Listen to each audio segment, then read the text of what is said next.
आपका फिर एक बार स्वागत है। आज के चक्रव्यूह में हम प्रधान सेवक के जन्मदिन यानी सेवा सप्ताह की चर्चा करेंगे।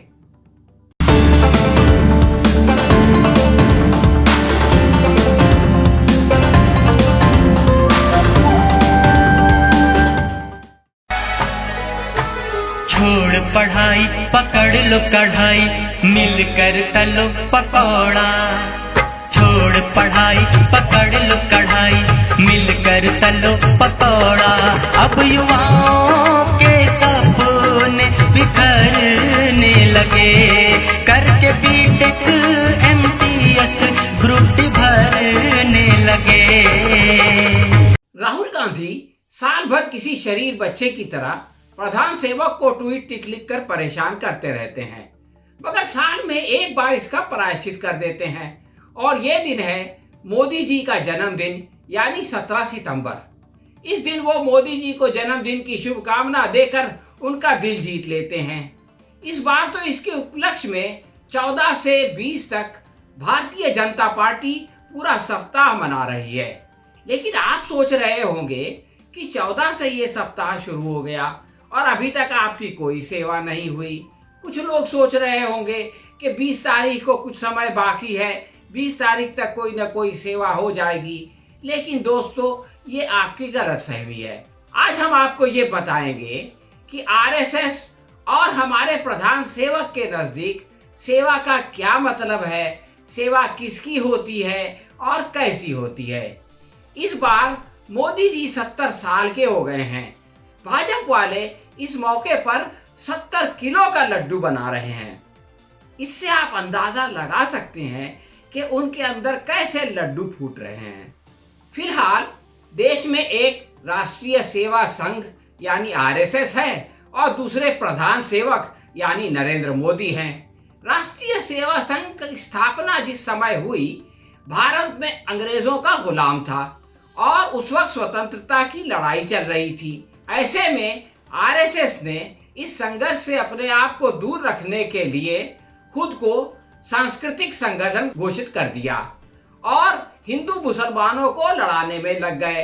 अंग्रेज भी यही चाहते थे, इसलिए दोनों की बात बन गई। आजादी से पूर्व राष्ट्र की सेवा इस प्रकार की गई। संघ के लोग साथ साथ में क्रांतिकारियों की मुखबिरी करते थे और ये इतिहास का हिस्सा है। बड़े बड़े लोगों के नाम इस लिस्ट में आपको दिखाई देते हैं। उस जमाने में हिंदू महासभा के एक नेता दामोदर सावरकर हुआ करते थे, जिन्हें आजकल वीर सावरकर भी कहा जाता है। 1911 में जब सावरकर को आंदोलन के कारण काला पानी की सजा सुनाकर सेल्यूलर जेल भेज दिया गया, जहां पहले से हजारों कैदी मौजूद थे, तो उन्होंने सरकार के सामने हाथ पैर जोड़ना शुरू कर दिए। 1911 से लेकर 1920 के बीच अंडमान निकोबार की जेल में बंद सावरकर ने 4 बार अंग्रेजों की लिखित क्षमा याचना की। सावरकर ने अंदर जाने के चंद दिनों के बाद ही 30 अगस्त 1911 को पहला माफीनामा लिखा और उसे 3 सितंबर को ब्रिटिश गवर्नमेंट ने खारिज कर दिया। इसके बाद 1913 में फिर एक बार पिटीशन खुद सावरकर ने अपने हाथ से गवर्नर काउंसिल के सदस्य सर रेनाल्ड क्राडोक को सौंपा, लेकिन उसका भी कोई खास फायदा नहीं हुआ। इसके 4 साल बाद जब 1917 में सरकार ने कैदियों के साथ कुछ नरमी की, तो सावरकर ने रहम की अर्जी पेश कर दी और वो भी रिजेक्ट हो गई। चौथी बार जुलाई 1920 में सावरकर ने भूतकाल की सारी क्रांतिकारी कार्यों से क्षमा मांगी और आश्वासन दिया कि मुझे छोड़ दिया जाए तो मैं आज़ादी की लड़ाई छोड़ दूंगा और जिंदगी भर अंग्रेजी सरकार का वफादार बनकर रहूंगा। इसके बाद उनको सेल्यूलर जेल से मुक्ति मिली, वो वापस आए और फिर ये कथाकथित क्रांतिकारी सावरकर हिंदुत्व के काम में जुट गया। इससे आप अंदाजा लगा सकते हैं कि किस तरह से हिंदुत्व का कार्य अंग्रेजों के लिए फायदेमंद था। गांधी जी और सुभाष चंद्र बोस जैसे क्रांतिकारी लोगों की जद्दोजहद की वजह से भारत स्वतंत्र हो गया, तो इन लोगों ने राष्ट्रवाद का चोला ओढ़ लिया।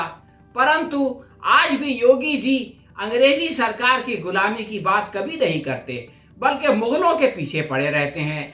जबकि आज़ादी की पहली लड़ाई सारे हिंदुस्तानियों ने मिलकर बहादुर शाह जफर के नेतृत्व में लड़ी थी। ये और बात है कि इसमें हिंदुत्ववादी शामिल नहीं हुए थे। 2014 में जब भाजपा को सत्ता प्राप्त हुई तो प्रधानमंत्री ने खुद को प्रधान सेवक कहा। देश की जनता खुश हो गई कि अब उनकी सेवा होगी, परंतु पिछले 6.5 साल में केवल पूंजीपति लोगों की सेवा हो रही है। प्रधान सेवक के दो परम मित्र अंबानी और अडानी दिन ब दिन खुशहाल होते जा रहे हैं और देश का आम आदमी बेरोजगारी और महंगाई की मार सह रहा है। देश भर में बढ़ रही बेरोजगारी और अधूरी सरकारी नौकरियों की भर्ती पूरी कराने जैसे कई मुद्दों पर नौजवानों ने पिछले कुछ दिनों से सोशल मीडिया पर केंद्र की मोदी सरकार के खिलाफ मुहिम छेड़ रखी है।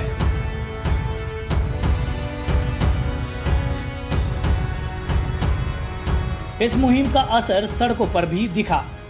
सबसे पहले 5 सितंबर को शाम 5 बजे 5 मिनट तक ताली और थाली बजाकर नौजवानों ने एकजुटता दिखाई थी। इसके बाद 9 सितंबर को रात 9 बजे देश भर के कोने कोने से छात्र छात्राओं ने 9 मिनट तक दिया मोमबत्ती जलाकर विरोध प्रदर्शन किया था।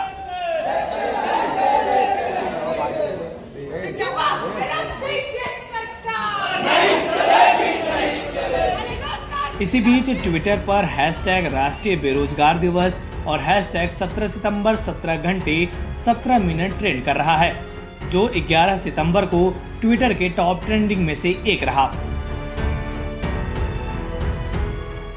दरअसल सोशल मीडिया के इस मुहिम के तहत ये नौजवान स्टूडेंट्स देश में 17 सितंबर को राष्ट्रीय बेरोजगार दिवस के रूप में मनाने की बात कर रहे हैं। उसकी कोई सेवा नहीं करता। उदाहरण के तौर पर कोरोना के कारण जीडीपी में 24% का घाटा हो गया, यानी 20 लाख करोड़ का नुकसान हुआ।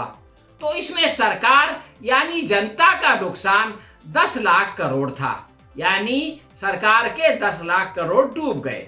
हमारे आपके जैसे नौकरी करने वाले लोगों के 5 लाख करोड़ डूब गए और धंधा व्यापार करने वाले मध्य वर्ग को भी 3 लाख करोड़ का घाटा उठाना पड़ा। परंतु हमारे प्रधान सेवक के दोस्त बड़े बड़े उद्योगपति, उनका केवल 2 लाख करोड़ का नुकसान हुआ, क्योंकि हमारी सरकार उनका खास ख्याल रखती है। इसके बावजूद देश की जनता लड्डू खाकर प्रधान सेवक को जन्मदिन की बधाई दे रही है।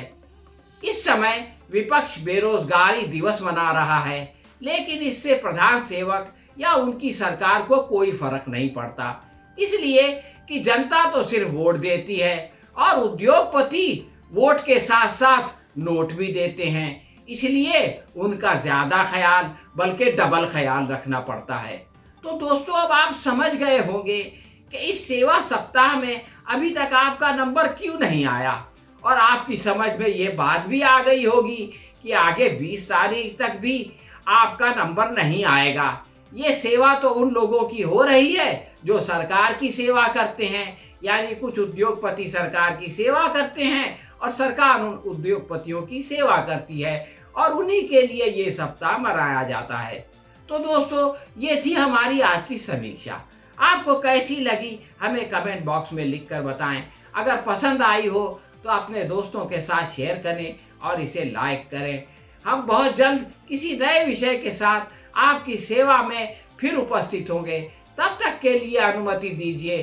धन्यवाद।